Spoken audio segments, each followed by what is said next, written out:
Isso é algo muito importante para até para a sua produtividade sustentável, porque senão você já começa, se você não estiver bem mentalmente, você acaba Você não no, sua produz bem. produtividade diminui muito.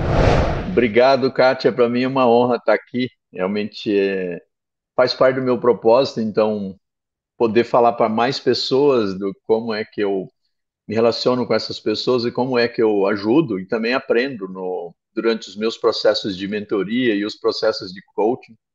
É uma via de mão dupla. Eu sempre falo para o pessoal que eu também acabo aprendendo muito e, mais uma vez, tem a ver com o meu propósito de vida, que é ajudar no desenvolvimento de pessoas. E essa ajuda, todo esse movimento, ele acontece diariamente, né, em todos os seus campos de atuação. E eu gostaria de começar pedindo para você contar um pouquinho, né, quem é o Nilson no sentido da sua caminhada dentro da BASF, né? Uma longa caminhada, uma caminhada de muita experiência. Então eu gostaria de pedir para você contar um pouquinho para a gente como foi essa caminhada? Como foi chegar até aqui, né? Para que as pessoas entendam um pouquinho mais como foi esse processo. Vamos lá, eu vou. Antes de chegar na base, eu gostaria de falar um pouco sobre a minha família, né? Eu sou filho de pequeno produtor, então eu sempre tive uma ligação com o meio rural. E eu tenho muito orgulho de depois ter escolhido a profissão de engenheiro agrônomo e continuar essa jornada da minha família, do meu pai e da minha mãe. E de uma família muito grande. Eu sou filho do segundo casamento da minha mãe. Nós somos nove. Eu e meu irmão mais novo, nós somos filho do segundo casamento da minha mãe. Mas enfim, a gente sempre teve uma ligação muito forte com a terra, com a agricultura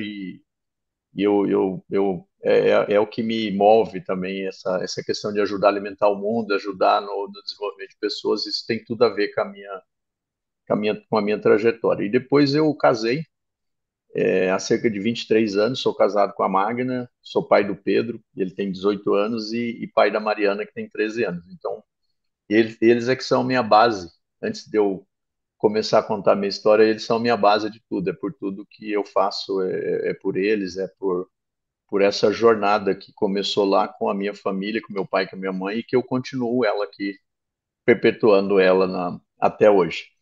E, enfim, e aí como é que eu cheguei na Basf? A primeira coisa é que eu, como eu falei, eu sou filho de pequeno produtor, eu fiz uma escolha logo no começo, eu já fiz o meu segundo grau num colégio interno, e onde eu fiz o técnico em agropecuária em Cáceres. Eu morava a 900 quilômetros da minha casa, lá em Mato Grosso. Eu cresci em Nova Chavantina, que é na divisa com Goiás, e estudava lá em Cáceres, que é na divisa do Brasil com a Bolívia. Então eu vinha para casa 2 vezes por ano. Ali eu já tive que aprender muitas coisas sozinho, aprender a se virar sozinho.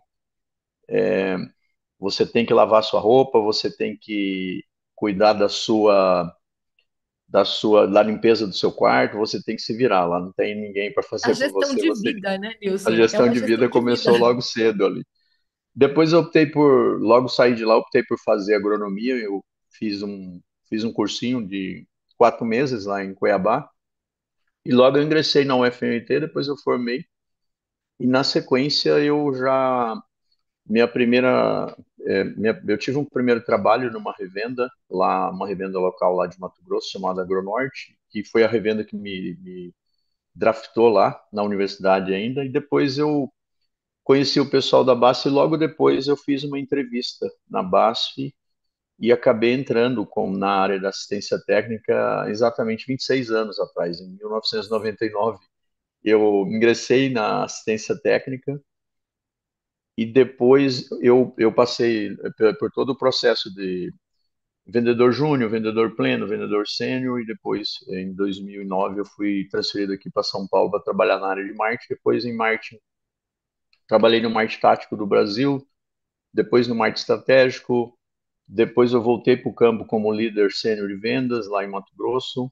Retornei aqui para São Paulo como gerente sênior de go-to-market. Depois fui head de marketing da diretoria norte, e há cerca de um ano eu estou aqui como head de marketing da área de tratamento de sementes. E ao longo dessa jornada, além da formação em agronomia, eu também fiz um MBA em finanças e gestão de empresas, eu fiz um MBA em marketing aqui em São Paulo. Em 2019, eu fiz uma formação em coach, como você falou, pelo ICI aqui em São Paulo. E também sou mentor formado aqui na Basta. A Basta tem um processo de formação de mentor e faz mais de 10 anos que eu atuo como mentor aqui. Como eu falei, eu aprendo muito durante essas jornadas. Enfim, uma coisa que eu gostaria de passar, mensagem aqui para o pessoal, é que a gente não pode parar de estudar nunca, a gente vai ter que estudar sempre. Se você quiser ser um profissional diferenciado, se você quiser ficar na vanguarda, estudar faz parte, continuar os estudos faz parte dessa jornada. Enfim, é isso. Eu tentei fazer uma história longa, curta, mas é isso Por aí. mais curta que seja, ela é uma história bastante É robusta. verdade, com Mas é certeza. interessante, né? Porque quando eu olho para toda essa história, eu sinto que ela se encaixa muito bem com uma frase que eu amo, que é faça da alta performance o seu hábito. E quando eu olho todo esse seu contexto, né, toda a sua trajetória, é até difícil te perguntar qual foi o maior desafio, porque foram tantos desafios, né? Imagina, você foi contando, eu fui imaginando, nossa, ele se casou, ele já estava na BASF. Então, quer dizer, a cada mudança existia uma mudança de família. A cada novo, né, cargo assumido, existia todo um ajuste na sua rotina de vida que como consequência, toda a família sentia. Então, é toda uma, né, uma flexibilidade, e do outro lado também. Todas as equipes novas que você vai assumindo, a relação que você vai estabelecendo com as pessoas, nossa, enfim, quantos desafios, né? Mas nisso tudo existe um que você fala assim, É. aquele foi o, sabe assim, quando eu rompi a ponte, sabe? Aquele, eu não tinha mais como. Vamos lá, eu vou falar que, primeiro, você lembrou muito bem essa questão da família, essa adaptação aqui, a Magno e as crianças, eles pegaram várias dessas mudanças. Então, cada cidade que a gente mudava, apesar do trabalho ser parecido, você chega lá, você tem que conquistar outros relacionamentos, você precisa se adaptar, mudar de fato. Então, assim, uma primeira mensagem que eu gostaria de deixar em relação a isso é assim, se apegue naquilo que é bom da cidade, se apegue nas coisas que são boas. Por exemplo, e aí eu vou falar a maior mudança, na minha opinião, foi uma mudança de São Paulo, quando nós mudamos para São Paulo, porque, Nossa, como eu falei, eu cresci em Mato Grosso, e Mato Grosso é no interior do Mato Grosso, e antes de eu vir para São Paulo, eu morava numa cidade lá em Mato Grosso chamada Lucas do Rio Verde, é uma cidade pequena, na época, super pequena, e a gente aceitou o desafio de vir aqui para São Paulo. Aí você imagina, você chega aqui em São Paulo é a selva de pedra, então você tem que. Lá a gente morava em casa, passou a morar em apartamento. Você lá não tinha essas questões de segurança que a gente tem que tomar cuidado aqui em São Paulo. dirigir no trânsito de Dirigir, São mesmo, Paulo. mesmo dirigindo no trânsito de São Paulo, você lembrou bem. Quando eu vi a plaquinha ali, Avenida dos Bandeirantes, eu cortava daquela avenida. Eu não gostava nem da Marginal nem da Avenida dos Bandeirantes. Eu fazia de tudo para não passar por esses dois lugares. E, enfim, e qual que é o lado bom disso tudo? Assim, a gente lá em Mato Grosso, para a gente ir para a praia, você tem que pegar um voo e ficar. Geralmente você voa para Brasília ou São Paulo, e depois você voa para o Nordeste, que era o nosso roteiro. Então, assim, aqui você está super próximo da praia, você tem excelentes escolas, excelentes hospitais, você tem voo para todo lugar do mundo, tem essa questão da carreira, do desenvolvimento de carreira no mundo corporativo. Aqui em São Paulo, onde as coisas acontecem, São Paulo é o estado mais rico do Brasil, cerca de 40% do PIB do Brasil hoje está aqui em São Paulo. A maioria do headquarter, ou da matriz das empresas, estão todas aqui em São Paulo, então aqui você aprende muito. Então eu diria que a maior mudança, mas é a maior virada de chave ao mesmo tempo, é que me deu mais oportunidade de crescer, tanto profissionalmente quanto pessoalmente, foi quando eu mudei para São Paulo, sabe? E Foi sabe o que eu incrível. acho muito bacana? A educação dos seus filhos passa por uma adaptabilidade. e eles também reconhecerem-se inseridos em vários meios, né? Isso, eu cresci no interior. Eu nasci em São Paulo, fiquei até os 5 anos, cresci no interior, depois voltei para São Paulo quando me casei. E eu tive essa oportunidade de viver São Paulo e de viver o interior. Então eu soube o que era subir num pé de manga para pegar manga. Eu soube o que era brincar com um pintinho no quintal de casa, ter um coelho no quintal de casa, enfim, coisas, andar de bicicleta. Tudo eu fazia de bicicleta, né? Uma cidade pequena do interior de São Paulo. E quando eu me mudei para cá, claro, nós tivemos que nos readaptar a toda a dinâmica da vida de São Paulo. Mas eu fico observando as minhas filhas que não tiveram essa oportunidade. Elas cresceram, nasceram e cresceram aqui. E às vezes eu falo para elas assim, gente, não é possível. Vocês não sabem o que é isso, vocês não conhecem o que é isso. Então, às vezes, assim, elas não conhecem coisas básicas. Até pouco tempo, elas não sabiam o que era matar burro. Eu falei, como você não sabe Ai, o que é gente. matar burro? A vida inteira sabe o que é matar burro. Não sabem subir uma árvore até hoje. Então, assim, não sabem o que é andar de bicicleta na rua. Por mais que a gente agora vá para o interior, que os meus É, pais são de lá e tudo, existe já uma mentalidade desenvolvida pelo próprio desenvolvimento em São Paulo, que faz com que elas se relacionem com o meio de uma outra forma. E hoje já são adultas, têm 28 anos. Então, assim, não conseguiram viver a experiência de um lugar que proporciona um outro tipo de relação com a natureza, com a vida, até uma liberdade. Até os 18 anos elas tinham motorista, porque eu trabalhava, precisava de alguém para levar e pegar. Então não era questão de luxo, era uma questão de necessidade, né? Depois que elas tiraram carta, começaram a dirigir, mas elas não sabem o que é andar na rua. Né? E aí, às vezes, a gente sente essa falta mesmo. A Luísa foi passar 6 meses agora no intercâmbio e falou: Mãe, que delícia, eu podia andar na rua todos os dias. Então, que é, legal os seus filhos poderem viver essa oportunidade de experiências em lugares distintos, é, né, Nilson? exatamente. Isso aí foi algo muito legal, porque, por exemplo, o Pedro, ele nasceu lá em Tangará da Serra, em Mato Grosso, que é.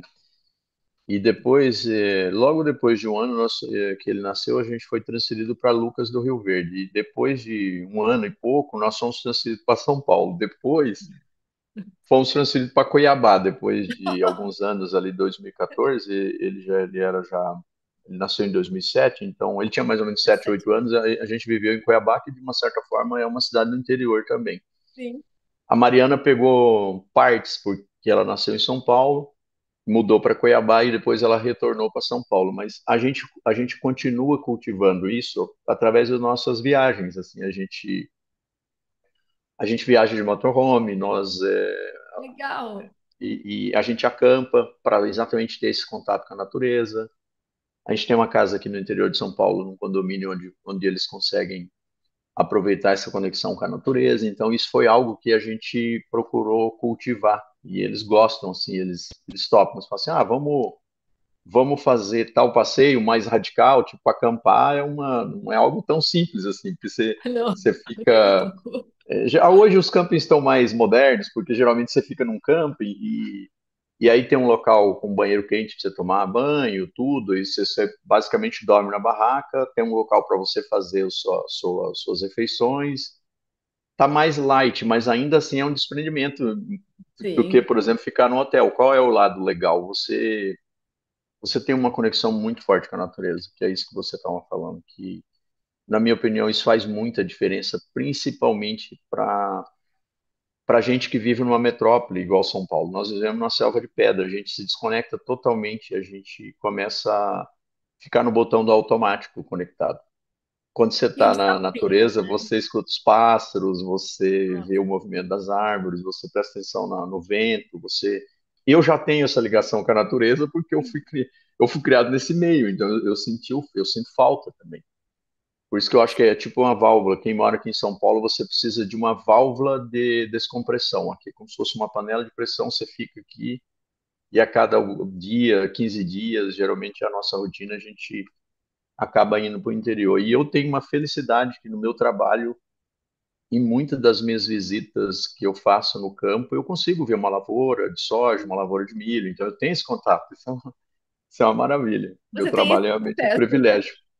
Com certeza. Você sabe que assim, eu concordo com você, a gente procura assim, sempre estar no interior ou num lugar de praia para sair um pouco, né, dessa pressão, mas você sabe que dia de semana, às vezes, quando eu realmente sinto, nossa. tá? Sabe assim, estou no gargalo, eu vou para Ibirapuera.